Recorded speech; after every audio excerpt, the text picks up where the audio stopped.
Hello दोस्तों, कैसे हो आप सब। आई होप आप लोग बहुत ही अच्छे से होंगे। तो प्रीवियस क्लास में मैंने आप सभी को क्लास 12 टैक्सेशन से इनकम फ्रॉम हाउस प्रॉपर्टी से 2022 में आया हुआ एक बहुत ही इंपॉर्टेंट सम सॉल्व कराया था। आज के इस क्लास में मैं आप सभी को 2022 का एक और सम्स जो और में आया था 10 मार्क्स का आया था वो सॉल्व कराने जा रहा हूँ। तो इस वीडियो को ज़रा सा भी स्किप नहीं कीजिएगा और इस वीडियो को ज़्यादा से ज़्यादा अपने फ्रेंड सर्कल में शेयर कीजिएगा। और एक बात मैं बताना चाहूँगा, जो स्टूडेंट को टैक्स बहुत हार्ड लगता है या फिर जो स्टूडेंट क्लास 12 में कुछ भी पढ़ाई नहीं किए हैं तो हमारे चैनल को फॉलो करें। मैं यहाँ पर आप सभी को पूरा स्टार्टिंग लेवल से पढ़ाऊँगा। तो चलिए बिना टाइम वेस्ट किए स्टार्ट करते हैं, क्वेश्चन पढ़ते हैं। Mr. Ajit Kar is the owner of two houses at Damdam, the particulars of which for the previous year 2020-2021 are as follow.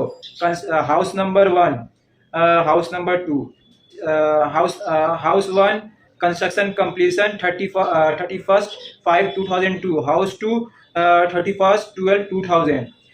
Use for house 1 tenant residence, house 2 own residence. Municipal value house 1 rupees 1,20,000, house 2 rupees 1,50,000. Fair rent house 1 rupees 1,50,000, house 2 1,80,000. Municipal tax house 1 rupees 12,000, house 2 rupees 15,000. House 1 rent received rupees 1,20,000. House 1 interest on loan rupees 35,000. House 2 rupees 42,000. Loan has been taken for construction of house 1 and house 2 before 1st April 1999. Compute income from house property of Mr. Ajit Kar for the assessment year 2021-2022. तो देखिए यहाँ पर क्या निकालने बोल रहा है, mister Ajit car का इनकम फ्रॉम हाउस प्रॉपर्टी निकालने के लिए बोल रहा है। ठीक है, हाउस 1 का कंस्ट्रक्शन जो कंप्लीट हुआ है वो है 31st 5/2022 और हाउस 2 का जो कंस्ट्रक्शन कंप्लीट हुआ है वो है 31st 12/2000। ठीक है, हाउस 1 जो है टेनेंट को रहने के लिए दिया गया है, यानी कि लेट आउट किया गया है। ठीक है, भाड़ा में दिया गया है। और हाउस 2 जो है ओनर जो है अपना खुद के लिए रेसिडेंशियल पर्पस के लिए यूज कर रहा है। ठीक है, और हाउस 1 का म्युनिसिपल वैल्यू दिया हुआ है 1,20,000 और हाउस 2 का दिया हुआ है 1,50,000 और फेयर रेंट दिया हुआ है हाउस 1 का रुपीज 1,50,000 और हाउस 2 का दिया हुआ है 1,80,000 और हाउस 1 का म्युनिसिपल टैक्स भी दिया हुआ है 12,000 और हाउस 2 का दिया हुआ है 15,000 और हाउस 1 का रेंट रिसीव दिया हुआ है। रेंट रिसीव का दूसरा नाम है एनुअल रेंट और उसका तीसरा नाम है हम लोग एक्चुअल रेंट रिसीव बोल के भी लिखते हैं। ठीक है, तो तीनों जो है सेम ही चीज है। रेंट रिसीव यहाँ पर देखिए दिया हुआ है हाउस 1 का 1,20,000 और हाउस 1 का इंटरेस्ट ऑन लोन दिया हुआ है 35,000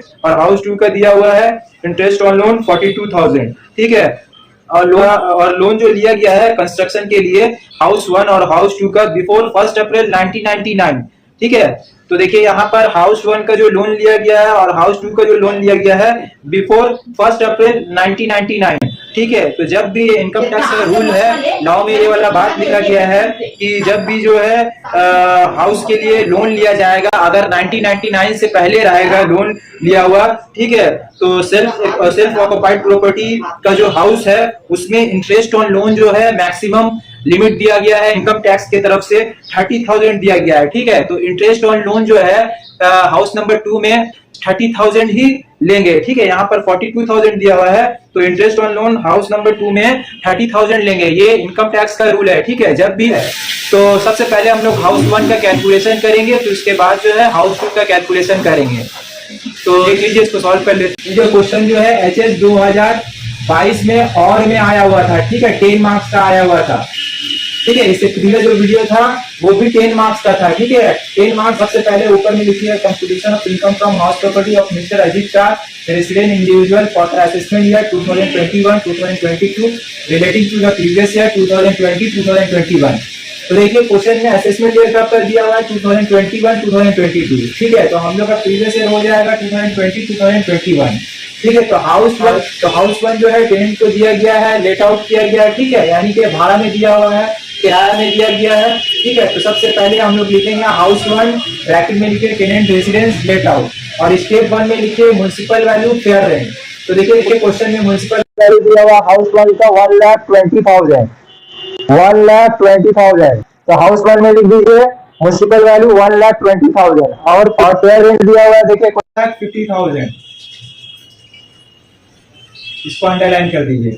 ठीक है, तो इसे प्रीवियस वाले वीडियो में बताए थे हम कि सबसे पहले हम लोग स्टेप 1 में कंपेयर करेंगे म्युनिसिपल वैल्यू को फेयर रेंट से। ठीक है, तो म्युनिसिपल वैल्यू और फेयर रेंट में जो सबसे ज्यादा रहेगा पहले उसको लेंगे। ठीक है, उसको फिर कंपेयर करेंगे स्टैंडर्ड रेंट से। तो यहाँ पर देखिए स्टैंडर्ड रेंट तो है ही नहीं, तो यहाँ पर कंपेयर करने की जरूरत नहीं है। तो सबसे पहले हम लोग कंपेयर करेंगे म्युनिसिपल वैल्यू को फेयर रेंट से। तो देखिए म्युनिसिपल वैल्यू और फेयर रेंट में ज्यादा कौन सा है आपका? म्युनिसिपल वैल्यू देखिए 1,20,000 है और फेयर रेंट आपका 1,50,000 है। तो इन दोनों में से ज्यादा कौन सा है? 1,50,000। तो 1,50,000 को यहाँ पे लिख लेंगे। ठीक है, यहाँ पे ले लेंगे। ठीक है, तो यहाँ पे लिख दीजिए 1,50,000, 1,50,000 लिख दीजिए। ठीक है, यहाँ पे लिखिए whichever is higher that will be taken as reasonable expected rent under section 23(1)(a)। ठीक है, अब स्टेप 2 में लिखिए रेंट रिसीप्ट। तो देखिए रेंट रिसीप्ट दिया हुआ है क्वेश्चन में 1,20,000।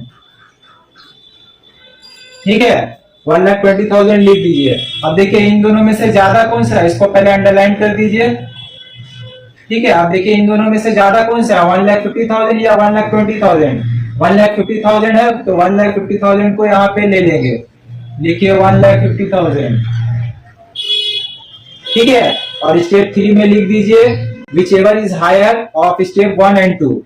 ठीक है, तो देखिए यहाँ पर वैकेंसी पीरियड भी नहीं है, तो वैकेंसी पीरियड अगर रहता तो वो लेस हो जाता है ना, तब जाके हम लोग ग्रॉस एनुअल वैल्यू निकलता। तो यहाँ पर वैकेंसी पीरियड नहीं है तो कोई बात नहीं है, नहीं लेंगे। तो ये मेरा क्या निकल गया, स्टेप 4 में ग्रॉस एनुअल वैल्यू निकल गया। ठीक, तो इसको यहाँ पे अंडरलाइन करके लिख दीजिए 1,50,000।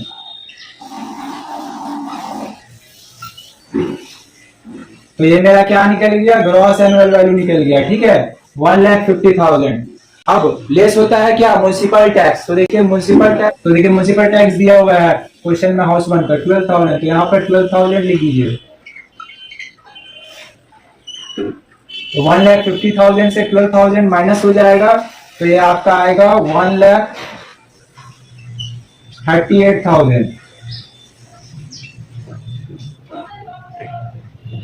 ठीक है, 1,38,000। तो ये मेरा क्या निकल गया, नेट एनुअल वैल्यू।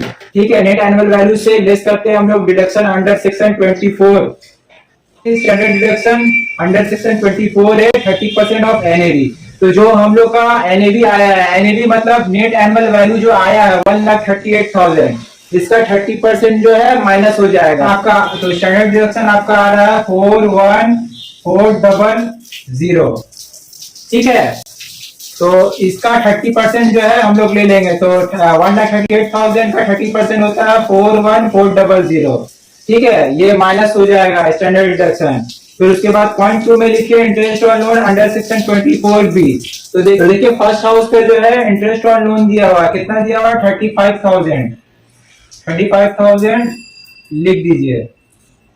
ठीक है, ये ठीक है, तो ये दोनों ही माइनस हो जाएगा। ये दोनों को पहले ऐड करके यहाँ लिखिए, फिर उसके बाद माइनस कीजिएगा। तो 76,400। अब 1,38,000 को 76,400 से माइनस कर दीजिए। तो ये आपका आ जाएगा 61,600, 61,600। तो ये मेरा क्या निकल गया, income from let out property. तो फर्स्ट हाउस का मेरा इनकम निकल गया। अब सेकंड हाउस का कैलकुलेशन हम लोग करेंगे। तो सबसे पहले जो है इसको आप लोग स्क्रीनशॉट ले लीजिए, फिर उसके बाद जो है मैं सेकंड हाउस का बता रहा हूँ। अब हाउस 2 का एक बार कैलकुलेशन को आप लोग देख लीजिए। तो यहाँ पे लिखिए हाउस 2 और ब्रैकेट में लिखिए सेल्फ ऑक्युपाइड प्रॉपर्टी। तो देखिए उसका, तो देखिए हाउस 2 जो है ओनर जो है अपना खुद के लिए रेसिडेंशियल पर्पस के लिए यूज कर रहा है। तो मैं पहले भी आप सभी को बताया हूँ और आज भी यही बात बता रहा हूँ कि जब भी ओनर जो है अपना हाउस को, अपना प्रॉपर्टी को अपना खुद के लिए यूज करेगा, तो उस केस में जो है नेट एनुअल वैल्यू जो है अंडर सेक्शन 23(2)(a) वो क्या हो जाएगा, नील हो जाएगा। जब भी ओनर अपना हाउस को अपना रेसिडेंशियल पर्पस के लिए यूज करेगा, यानी कि अपना खुद के लिए यूज करेगा, तब उस केस में जो है नेट एनुअल वैल्यू क्या होगा, अंडर सेक्शन 23(2)(a) नील हो जाएगा। ठीक है, तो यहाँ पे लिख दीजिए नील। अब उसके बाद देखिए इंटरेस्ट ऑन लोन दिया हुआ है। ठीक है, तो यहाँ पे लिखिए interest on loan under section 24B। ठीक है। तो देखिए इंटरेस्ट ऑन लोन जो है क्वेश्चन में दिया हुआ है 42,000 हाउस 2 का, ठीक है। और लोन जो लिया गया है वो 1 अप्रैल बिफोर 1999 से पहले लिया गया है, ठीक है। तो और हुआ है, ठीक है। तो इनकम टैक्स का ये रूल है, अगर लोन जो है 1 अप्रैल बिफोर 1 अप्रैल 1999 से पहले लिया हुआ है तो उस केस में जो है इंटरेस्ट ऑन लोन का मैक्सिमम लिमिट होता है 30,000, ठीक है। तो देखिए एक्चुअल में इंटरेस्ट ऑन लोन कितना है 42,000 है ना, तो यहाँ पे लिखिए 42,000, ठीक है। और मैक्सिमम लिमिट कितना है हम लोग का 30,000, ठीक है। तो 30,000 यहाँ पे लिख दीजिए।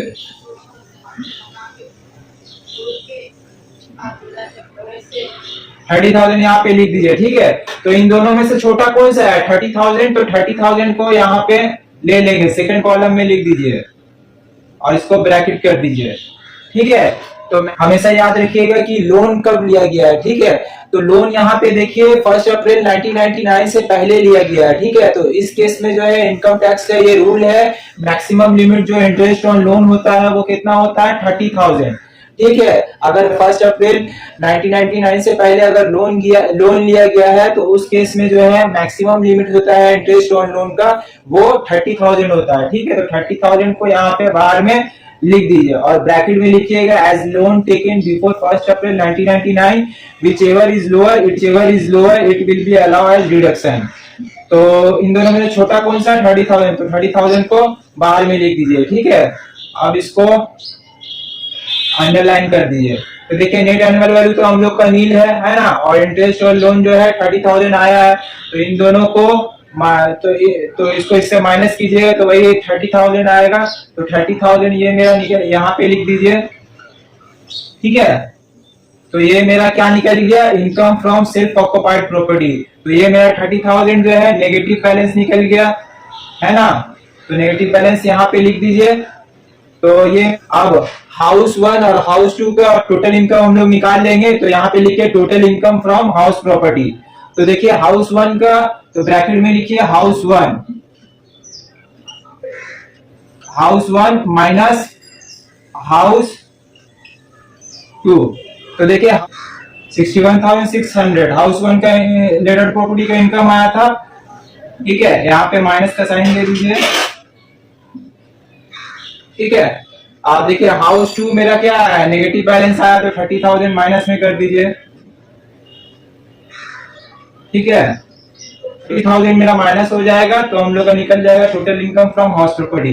तो ये आपका आ जाएगा 31,600, ठीक है। हाउस 1 तो ये हो गया सम्स का। उम्मीद है कि ये सम्स आपको इनकम फ्रॉम हाउस प्रॉपर्टी का 2022 में आया हुआ एक बहुत ही इंपॉर्टेंट सम समझ में आया होगा। अगर सम समझ में नहीं आया तो कमेंट सेक्शन में कमेंट जरूर करें, मैं आप सभी को रिप्लाई दूंगा। तो आज के लिए इतना ही, फिर मिलेंगे नेक्स्ट वीडियो के साथ। Thank you so much.